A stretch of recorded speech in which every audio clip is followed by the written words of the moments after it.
Today we dive deep into one of the most critical aspects of the conflict between Hamas and Israel: their weapon arsenal. The clash between these two entities is as complex as it is devastating, and the tools of destruction used are a testament to this fact. This arsenal, while diverse, is a reflection of the harsh realities of warfare, the determination of those involved, and the resourcefulness born out of necessity.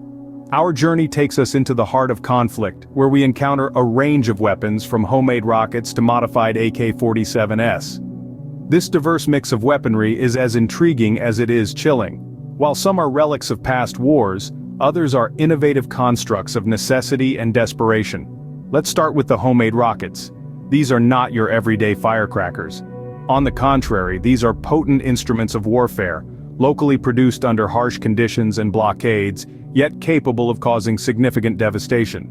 Then there are the modified firearms. These include altered Russian or Chinese firearms, perhaps obtained from past battlefields or supplied by allies. Among them, the AK-47s hold a special place.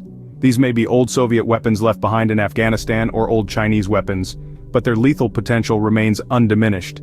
On the surface, these weapons may not match the sophisticated machinery of their adversaries, but they have proven to be effective in their own right. They serve as a grim reminder that the essence of conflict lies not in the sophistication of the tools, but in the determination and resourcefulness of those wielding them. As we delve deeper, we'll uncover the stories these weapons tell. Stories of desperation, of innovation, and of a struggle that has echoed through the decades. An understanding of these weapons not only illuminates the nature of the conflict, but also the resourcefulness and determination of those involved.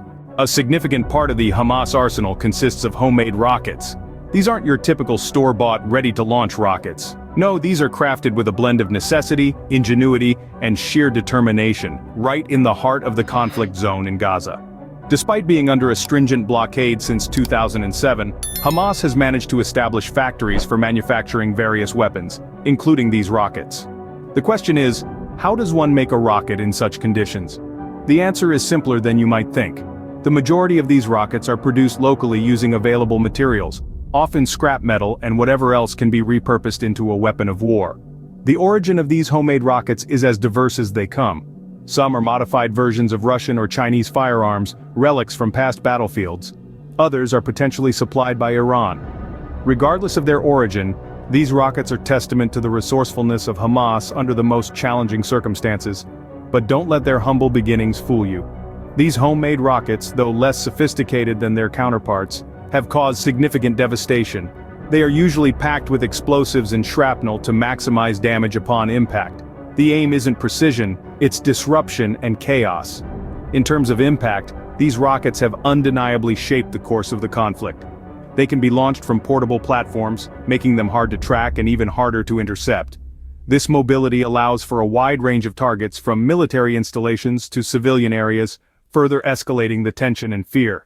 So, while these homemade rockets may lack the sleek design and high-tech features of more modern warfare, they have proven to be a formidable part of the Hamas arsenal. They are more than just weapons, they are symbols of resistance, of defiance, and of the will to fight, regardless of the odds. The homemade rockets form the backbone of the Hamas offensive, a testament to their ingenuity under challenging circumstances. In addition to rockets, Hamas employs an array of modified firearms. And today, we delve into this intriguing aspect of their arsenal. Imagine a battlefield, strewn with weapons of various origins and ages. Among the litter, you find AK-47s, some possibly relics from old Soviet times, and others, remnants of China's past military exploits. These firearms, although decades old, are far from forgotten. Instead, they've been revived, modified, and repurposed for a new kind of warfare. The AK-47s, for instance, have been modified to suit the unique needs of this conflict. The modifications, though varied, are all aimed at enhancing their effectiveness in the hands of Hamas fighters. From improved accuracy to extended range, the changes made to these firearms significantly expand their tactical utility. Then there are the Soviet-built machine guns, another relic from a bygone era.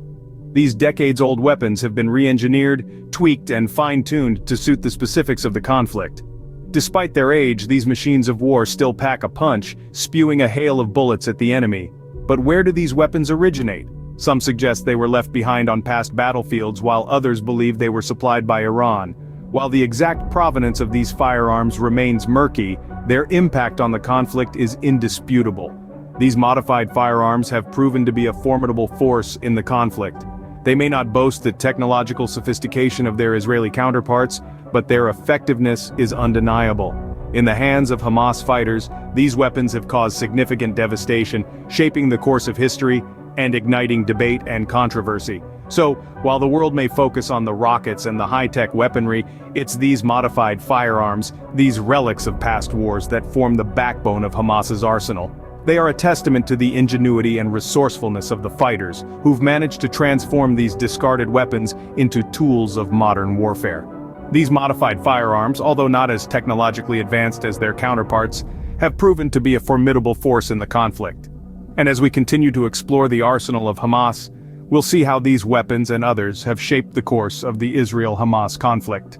Iran's influence in the conflict is not to be understated. This statement, my friends, is more than just a casual observation. Iran's suspected role in the Israel-Hamas conflict, particularly in supplying and assisting with the assembly of weapons, is a matter of great significance. Let's delve a little deeper into this. The weapons used by Hamas in recent attacks, including homemade rockets, modified AK-47s, and decades-old Soviet machine guns, are believed to bear the fingerprints of Iranian assistance. These weapons, although not as sophisticated as those of their adversaries, still manage to cause significant devastation. And the question arises, how did Hamas, operating out of the blockaded Gaza, manage to acquire these weapons? Well, the answer points towards Iran. The Islamic Republic is suspected to have provided not only the necessary resources but also the technical know-how to assemble these weapons. The majority of the rockets used by Hamas, for instance, are produced locally. However, the production of these rockets requires a certain level of expertise that Iran is believed to have imparted. But why would Iran involve itself in the conflict? To understand this, we need to look at the broader geopolitical landscape. Iran and Israel have been locked in a power struggle for dominance in the Middle East for decades. By supporting Hamas, Iran indirectly challenges Israel, extending its influence and furthering its strategic objectives in the region. Moreover, this involvement also serves as a show of strength, a demonstration of Iran's capabilities not only to Israel, but to the entire world. It sends a clear message that Iran is a force to be reckoned with, that it has the ability to influence events and conflicts beyond its borders.